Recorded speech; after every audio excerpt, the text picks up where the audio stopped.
Sabe, antes de falar de carros, eu preciso falar de fome. Hehehe, não fome de comida, embora eu tenha passado por isso também em 78. Mas fome de asfalto. Eu me lembro de estar em Brasília, no começo dos anos 70, sujo de graxa numa oficina no setor de indústrias, olhando pro Nelsinho, o Piquet. A gente dividia uma Coca-Cola quente e ele dizia: "Bicho, eu vou pilotar na Europa." E eu, com um caderno todo amassado na mão, respondia: "E eu vou estar lá para escrever que você ganhou." Corta para janeiro de 1978. Eu consegui convencer o editor do jornal, um sujeito ranzinza que odiava corridas, a me mandar para cobrir a temporada. O acordo era ridículo, ele pagava a passagem de ida e me dava uma ajuda de custo que mal pagava um café em Paris. O resto? Eu tinha que me virar. Eu cheguei na Argentina, na primeira corrida, com uma mala de mão, uma máquina de escrever Olivetti portátil e a certeza de que eu estava vendo a história mudar. Por que 1978? Ah, meu amigo! 1978 não foi um ano normal. Foi o ano em que a Fórmula 1 aprendeu a voar sem sair do chão. Todo mundo fala da Lotus 79 hoje em dia como se fosse uma obra de arte. E era. A beleza negra. O carro preto e dourado da John Player Special. Mas ver aquilo ao vivo. Eu lembro de andar pelo paddock em Zolder, na Bélgica. Eu dormia no carro alugado porque não tinha dinheiro para hotel, então eu acordava cedo e ia ver os carros sendo montados. O Colin Chapman, o dono da Lotus, ele tinha descoberto o Santo Graal. O efeito solo. Deixa eu tentar te explicar como eu explicava pro meu chefe no telefone público, gastando minhas últimas moedas. Imagine que o carro é uma asa de avião invertida. Em vez de fazer o carro subir, o ar passa por baixo e chupa o carro contra o asfalto. O carro tinha umas saias de borracha nas laterais que raspavam no chão, selando o ar ali embaixo. O Mario Andretti entrava na curva e o carro não derrapava. Ele grudava. Parecia mágica. Enquanto a Ferrari e a Brabham brigavam com a física, a Lotus tinha reescrito as leis da natureza. Mas a vida no paddock não era só glamour. Longe disso. Eu era o novato brasileiro. O Emerson Fittipaldi já era bicampeão, dono da equipe Copersucar, e eu tinha vergonha de pedir ajuda para ele. Ele era o rei, e eu era o moleque de Brasília. Mas a gente se virava. Eu fiz amizade com os mecânicos da equipe Shadow. Gente boa. Eles me deixavam comer no catering deles escondido. Sanduíche de presunto amanhecido nunca teve gosto tão bom. E eu ficava de olho no Nelsinho. Ele estava na Fórmula 3 inglesa, destruindo tudo, ganhando corrida adoidado. A gente se encontrava às vezes em Silverstone ou Brands Hatch. Ele me olhava, com aquele jeito meio debochado dele, e falava: "Tá passando frio, né? Jornalista sofre." E ria. Eu sabia que a hora dele ia chegar. Eu escrevia nas minhas colunas: "O Piquet vem aí." Meu chefe no Brasil cortava essas partes.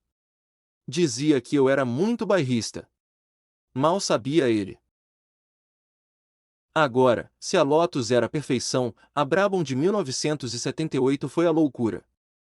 O Gordon Murray, projetista da Brabham, viu que não conseguia copiar o efeito solo da Lotus por causa do motor Alfa Romeo que era muito largo. O que ele fez? Chegamos na Suécia, em Anderstorp. Uma pista plana, cheia de pinheiros em volta. E a Brabham tira da capa o BT-46B. Atrás do carro, tinha um ventilador gigante. Uma ventoinha enorme. Eles diziam que era para refrigerar o motor. Mentira deslavada. Aquilo era um aspirador de pó industrial. O ventilador chupava o ar debaixo do carro e jogava para trás. Eu estava na beira da pista no treino. Quando Niki Lauda passou com aquilo, rapaz, ele jogava pedra, poeira, galho, tudo na cara de quem vinha atrás. O Mario Andretti ficou furioso na Lotus. Ele dizia que era perigoso. Mas o carro era um monstro. O Lauda ganhou a corrida rindo. Foi a única vez que aquele carro correu.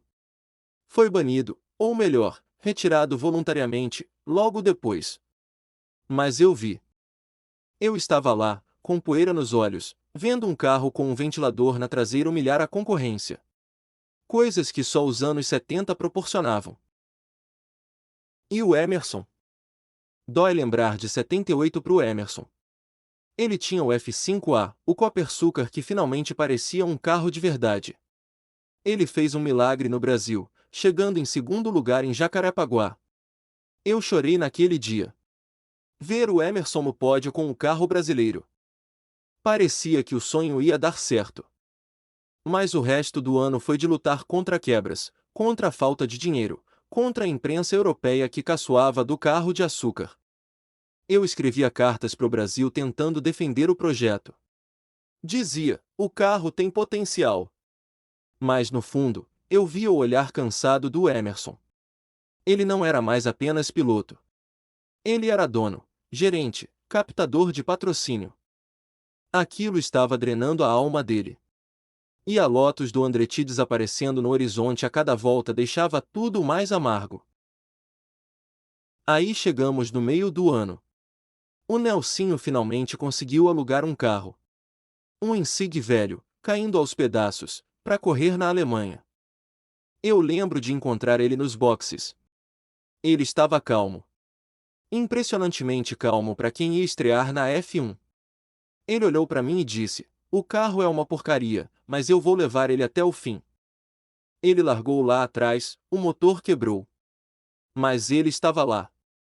Depois ele pegou uma McLaren velha de uma equipe privada. E aí, em Monza, o Bernie Ecclestone, dono da Brabham, colocou o olho nele. O Bernie é uma raposa. Ele viu o que eu vi em Brasília anos antes. O Piquet não era só rápido. Ele entendia de mecânica. Ele sabia acertar o carro. Ver meu amigo de infância vestindo o macacão da Brabham, ao lado do Niki Lauda, olha, eu não tinha dinheiro para jantar naquela noite, mas eu me senti o homem mais rico do mundo. Eu tinha cumprido minha promessa. Eu estava lá para escrever sobre ele. Mas Monza. Monza em 78 foi onde o sonho virou pesadelo. A Lotus já era praticamente campeã com o Andretti. O companheiro dele, o Ronnie Peterson, o super sueco, era o único que podia tirar o título, matematicamente. Mas o Ronnie era um cavalheiro. Ele aceitava ser o número 2. O Peterson era um cara fantástico. Alto, loiro, vivia sorrindo.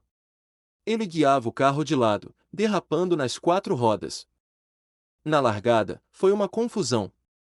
O diretor de prova deu a largada antes de todo mundo parar. Os carros afunilaram na primeira chicane. Eu estava na sala de imprensa, ouvimos o estrondo.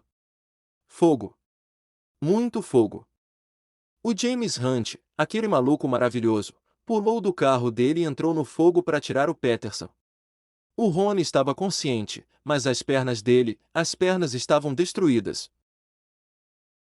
A corrida recomeçou horas depois. O Andretti foi campeão naquele dia. Mas não teve festa. Nós, jornalistas, fomos para a porta do hospital. Eu passei a noite lá, sentado na calçada, fumando um cigarro atrás do outro com um repórter italiano. As notícias eram confusas. Ele está bem, vai perder a perna, não corre risco de vida. De manhã cedo, veio a notícia. Embolia gordurosa. O Ronnie Peterson tinha morrido. Eu me lembro de ver o Colin Chapman desolado. O Mario Andretti, campeão do mundo, chorando como uma criança. Ele tinha conquistado o sonho da vida dele, mas tinha perdido o melhor amigo no processo. Foi a primeira vez que eu senti o cheiro da morte na Fórmula 1 de verdade. Aquilo me mudou. Eu deixei de ser o garoto deslumbrado de Brasília e virei um homem naquele dia. O campeonato acabou na América do Norte, mas o clima era de luto. 1978 foi o fim de uma era romântica e o começo da era científica. A Lotus 79 matou o carro feito no fundo de quintal. Se você não tivesse um túnel de vento e engenheiros aeroespaciais, você não ganhava mais. Eu voltei pro Brasil em outubro. Mais magro, sem um tostão no bolso, devendo até as calças. Meu chefe olhou para mim e disse: "E aí, valeu a pena?" Eu entreguei meu maço de laudas datilografadas, cheias de correções à caneta. Eu tinha visto o ventilador da Brabham. Tinha visto o Piquet estrear. Tinha visto o Fittipaldi lutar. Tinha visto a perfeição da Lotus. E tinha visto a tragédia do Peterson. Eu respondi para ele: "Chefe, eu vi o futuro. E ele é muito rápido." Aquele ano de 78 foi a minha escola. Foi ali que eu entendi que a Fórmula 1 não é sobre carros. É sobre pessoas tentando domar máquinas impossíveis. O Piquet seria campeão 3 vezes depois daquilo. O efeito solo seria banido, voltaria, seria banido de novo. Mas aquele som, o som do motor Ford Cosworth V8 berrando no meio da floresta de Hockenheim, isso nunca saiu da minha cabeça. Eu sou só um jornalista velho agora. Mas quando fecho os olhos, eu ainda sou aquele moleque de Brasília, dormindo num Fiat 147 alugado, sonhando em ver um brasileiro no topo do mundo. E quer saber? Foi a melhor época da minha vida.